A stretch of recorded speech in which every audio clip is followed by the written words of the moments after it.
Hello, in this video I will be showing you how you can handle pickup and drop off in the Rentware backend. So we're going to be using this order right here as an example. As you can see, this is an order that is supposed to happen in January of 2026 and it has been paid in full. It was confirmed, and now we can see how you would handle an order like this. First of all, I would like to show you that up until an invoice is generated in the system, you are able to change the order however you would like. You can add items in the cart. You can, let's say, this customer seems to have booked a child seat as well, but if I wanted to, let's say, remove it or add it again, I would be able to, because it's still a flexible order. I am still able to change the duration or the time of the order from right here. And once the customer gets here, obviously you can find your order over the orders list. You can search for the name, for the order ID, or for the item that they have rented, or usually on the day off, you will also see that your order is starting right here in this area. So if we were to go into this order and we were to click on serving, this would give us a list of the points that we need to go through once we're doing a pickup. The first one is damages. So this would be an optional point in case there has been a new damage caused to the vehicle. Obviously, this is a car setup, like a car rental setup, and this could be about anything. But if there has been a damage to your item from the last rental up until now, this is the time you would be able to add it. The next one is usage. This is specifically, obviously, all set up for cars.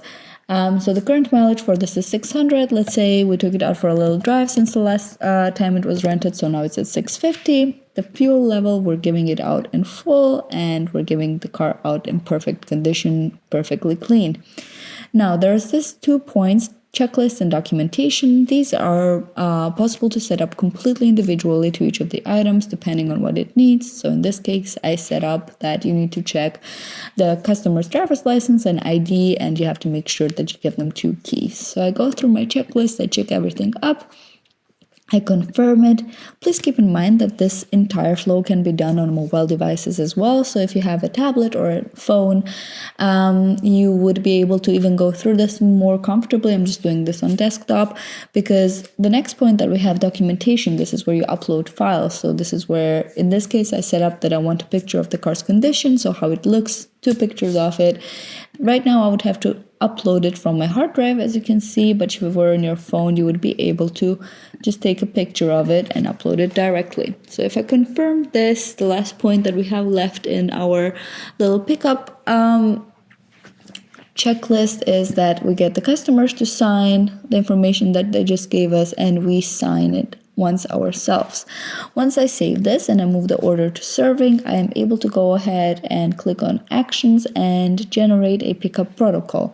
Now, this is a small document that lists all the items that have been rented, and you can see the signature on it as well. So let's just download it and open it up. It will obviously have your logo here and your company information, the customer's information. This is all just, sample data. And then if you scroll down, you can see what we all just filled out. What's the mileage on it? How is the fuel? If it's clean or not? The checklist has been done. The documentation with the pictures and the signatures with the timestamp. So once the customer goes around, has their fun, at some point they come back, and we are moving the order to completed. So if I click on this blue little arrow right here, now I get the checklist for the drop off. So in this case, let's pretend that the customer actually did cause an accident and did get a damage. So let's see. We're adding a new damage. Let's say it is a scratch on the bumper, and the description, it's very, very bad. And of course, here I can also upload pictures of the damage. So let me just upload a stock image again. I'm gonna add this damage. And as you can see, this damage will jump into my cart right here. So if I already know how much this damage is gonna cost me, I can click on it and I can give it a price. So let's say it's $100 to fix this. There we go. Now it has a price. Then we go on to the rest of our points. So we go on to usage, and we see the customer had booked 400 miles. It was 650 at pickup. So let's pretend they went a little overboard. They came with 1,200 miles on the car, and this is going to automatically calculate the extra costs. Obviously, the cost per mile when it's extra, you put into the system and you define it. And let's say when they came back, I also had to tank it, let's say 10 gallons. And this will also calculate the cost. Same with the cleanly cost. If they brought it back not so clean, you will be able to put it right here. And then we save this usage. As you can see, this is adding some fees into my cart right here, and thereby Rentware is also looking into the background and saying, okay, the deposit of $500 that was put down, this will reduce since there are things that we need to deduct from it.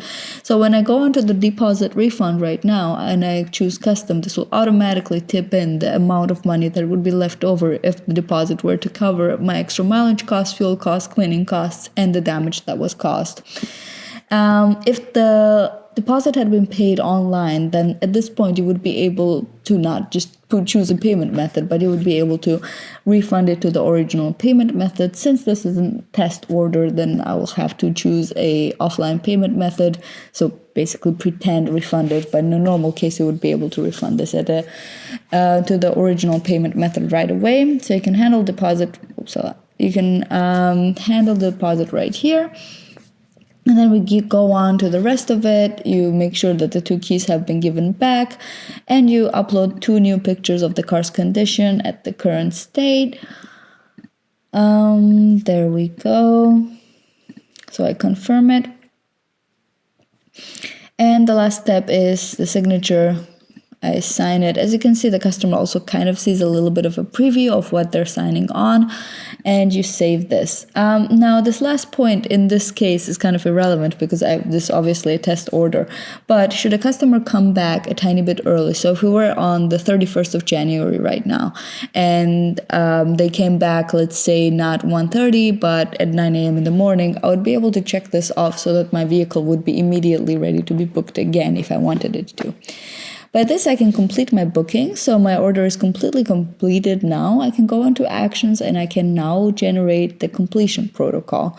After having generated it, just like the other protocol, I can either choose to download it for myself or I can send it to the customer directly. Let's download it and take a look at it. On this one, you would be able to see a bit of comparison as to what you got at the beginning and what you're returning for the customer, of course. So you can see there has been a new damage caused. There is the comparison of the condition. So what the mileage was at the beginning, what the mileage is at the end. Same with the checklist, same with the documentation, and then you can see all the signatures at the bottom. Upon having completed the order, you can also go ahead onto actions and generate an invoice for it and also send this to your customer. As you can see, it gives a warning here that once you generate an invoice, you will not be able to change the order anymore, but this is not a risk for us right now, so I can go ahead and generate it, and when it has been generated, I can also send this right directly to our customers. So this is how you would handle an order in Rentware, just a typical case. As I said already, the pickup and the drop-off flow are completely customizable for each of the items. I hope this was helpful. Thank you.